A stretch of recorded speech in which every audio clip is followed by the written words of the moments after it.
because I can promise you we all need to be sleeping a lot more than we actually are. So I aim to get 7.5 hours of sleep a night. And if you're already thinking like, that's ridiculous, there's no way. Yeah, you gotta try. You gotta try, my friend, because it is so important. Sleep is at the foundation of every decision you're gonna make today. It's at the foundation of what your blood sugar is gonna be like, what your recovery is like, what your performance is like. And there's not a lot we can control, but what we can at least somewhat control is how much sleep we're getting. Now, of course, you might be in a season where sleep is like not happening for you. I totally get that. But if there is anything you can do, even if it's just 20 more minutes of sleep a night, or maybe resting your brain for 15 minutes in the afternoon, whatever you can do to get more rest into your life, I'm telling you right now, it is 100% worth it. Please, please, please do it for yourself. I mean, just look at your pets, right? My dog, she's right here. She's sleeping all the time, probably like 23 hours a day she's resting. The cat, like 73 hours a day, right? They sleep all of the time. But all the self-care in the world, all of the mobility hacks, all of the workouts are not going to be as effective if you are not also resting appropriately at the same time. Now, I'm not going to stand here and pretend like I'm the queen of sleeping. I do get 7.5 hours of sleep a night, but that comes with effort. I definitely have to work hard to get to sleep.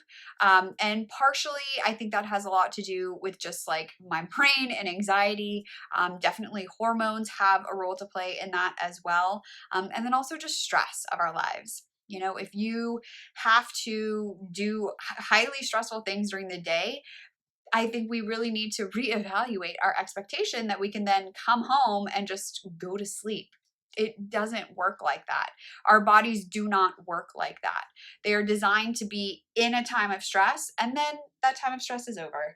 But again, that's just not what the real world is like. So I'm going to show you the meditation and wind down, sort of like an energetic wind down I do at the end of every day.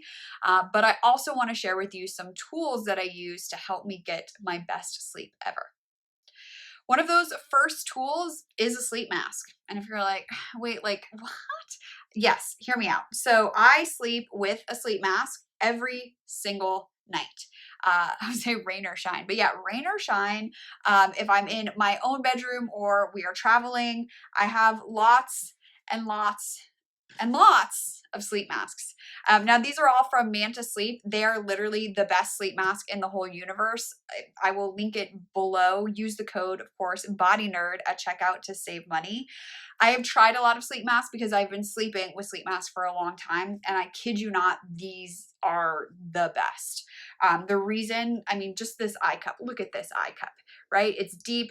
If you have eyelashes, it'll keep, I mean, everyone has eyelashes, but I know some people get, eyelash extensions. So this will keep your eyelash extensions from getting pressure. And then also it can be uncomfortable to have actual pressure on your eyeballs all night long. And so the shape of this molded eye cup allow that to be not a problem. Now, the one I actually sleep with every night is silk, which is really great for curly hair. And it's also really great for the product that you put on your face because silk doesn't absorb quite like cotton does. So you can, slap on your eye creams, put on your silk eye mask, and know that your eye creams are going to stay in place.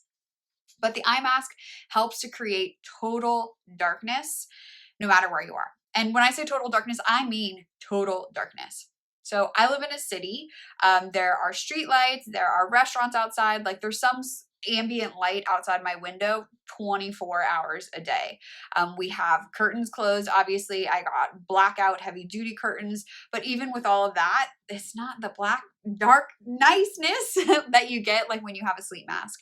So even if you have all of the things, I would recommend a sleep mask on top of that, just to get you, again, that like maximum darkness. So this also means any clocks in your room, televisions and indicator lights, like all of those lights count to signaling to your brain that like, hey, there's light, let's not go to sleep.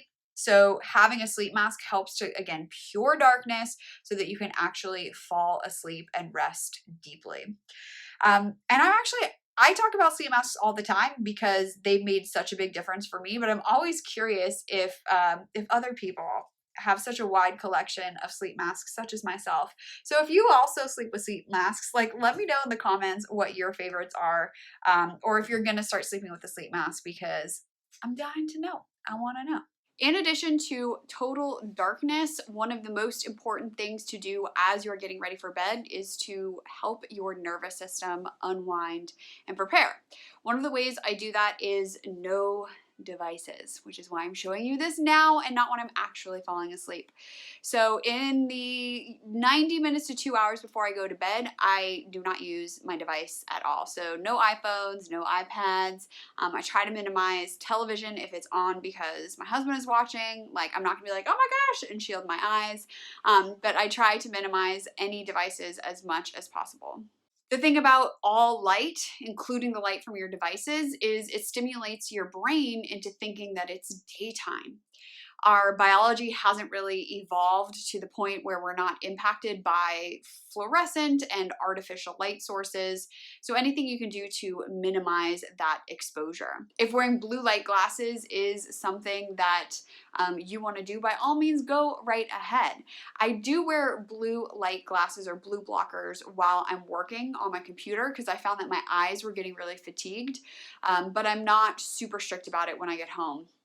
There are some people, especially those who work night shifts, who might find that wearing that from like the minute they're home to when they need to sleep is helpful. But because I have a fairly regular schedule and that I do try to go to bed at the same time and I do get up at the same time every morning, I don't find it to be as critical.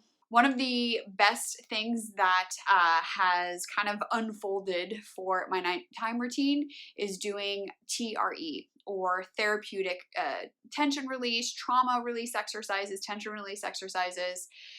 There's a number of different ways you can create these therapeutic tremors, but I personally just do the tremors for the psoas and the lower body. And so the understanding behind this is that as mammals, which we are, we hold stress in our bodies. And other mammals, like again, thinking of your pets, when they're nervous or anxious or scared, they literally shake to release and metabolize some of that energy. In humans, we don't do that because we think too much about it, right? We're too worried about what the other person's going to say, or we're too worried about what other people will think about us.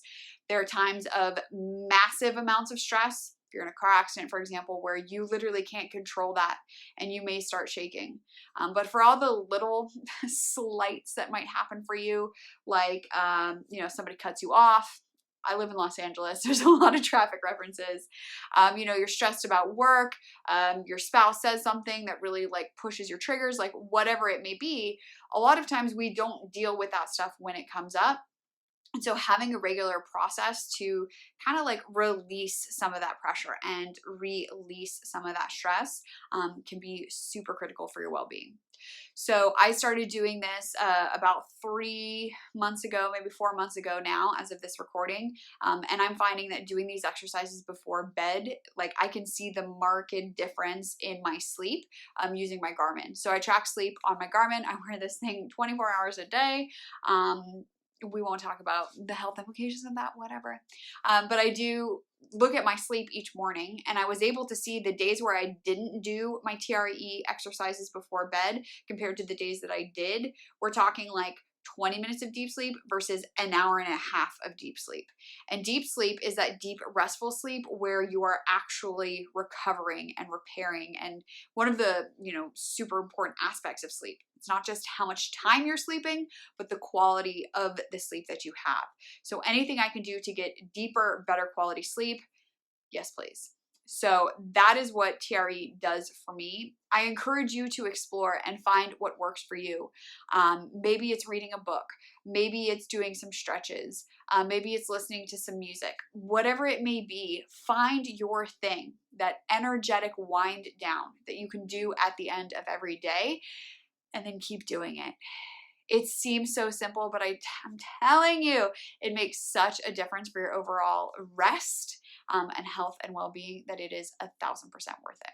So here's how you do TRE. Now, I've taken a few classes on TRE. Most of this is just my own personal experience. So I definitely encourage you to seek out someone if you're really interested in this who specializes in it, who can walk you through it a little bit more. I do this again right before bed because it literally puts me to sleep. So it'll be interesting to see what happens right now. And I only do a few minutes. You might find as you do some searching that, there's different protocols saying 10 minutes or, longer. For me, just a few minutes is enough to get that energetic wind down. And again, I was able to find this through trial and error. So honestly, I'm sharing this with you to share what's working for me, but also to encourage you to do some of your own research to find what works for you. That's really what being a body nerd and a body detective is all about, is trying and testing and seeing what's working, doing more of what's working and getting rid of what's not so that you can feel your best and live your best life pain-free every single day. So to get ready for TRE, you're going to lay on your back and bring the soles of your feet together and allow your knees to open out to the sides. The hardest part with this is doing the least amount possible to induce this therapeutic tremor. So you're seeing my legs shake, but I'm not actually intentionally shaking them. It's this really fine line between just enough effort to bring my knees a little bit up to the ceiling, but at the same time also letting go enough so that the tremors can happen. So when I first started this, it took me a lot longer to actually get the tremors to start happening. So don't be discouraged if it's not happening for you. Make sure that you're breathing deeply, allowing your body to be as relaxed as possible, and also doing the least amount of effort to get your legs to pick up off the floor to allow that tremor to happen, but letting go at the same time. So don't get too frustrated if you don't get it at first. Just keep practicing and definitely work on relaxing. Deep breathing, focus on the exhales, and you will be able to reap the benefits of the therapeutic tremors. Now, after a few minutes or whenever your legs get tired, when you're done, just slide your legs out straight and that will help to stop the tremors. I definitely recommend starting with just a few minutes time rather than a longer period of time when you're just beginning. I typically do this a couple of minutes, and usually once my legs start to feel tired, I'll just straighten my legs all the way and then spend another few minutes breathing deeply and allowing my nervous system to relax even more. Now that I'm totally relaxed. So as you can see, TRE is pretty straightforward. It's really, really simple to get started, but the physiological effects are so profound. And I'm all about those hacks, right? These simple things that we can do that really shift and move the needle for our physiology rather than relying on pills or other things like that. You already have everything inside of you to heal, to recover, to rest, to do what you need to do. And it's really about learning to trust yourself and your intuition that you know what's best for you. And so things like TRE have really helped me to find that for myself as well. So if you want, sleep masks of your own, don't forget to use code BODYNERD at checkout. It's linked below down into the description. And if you have any questions about sleep or sleep masks or energetic wind downs or TRE or anything like that, feel free to drop those down in the comments below, and I'll see you in my next video. What do you want to see more of? Comment below and let me know. Also, make sure you give this video a thumbs up so that more people can find it, and definitely make sure that you hit that subscribe button so that you'll get notified every time I put out a new video.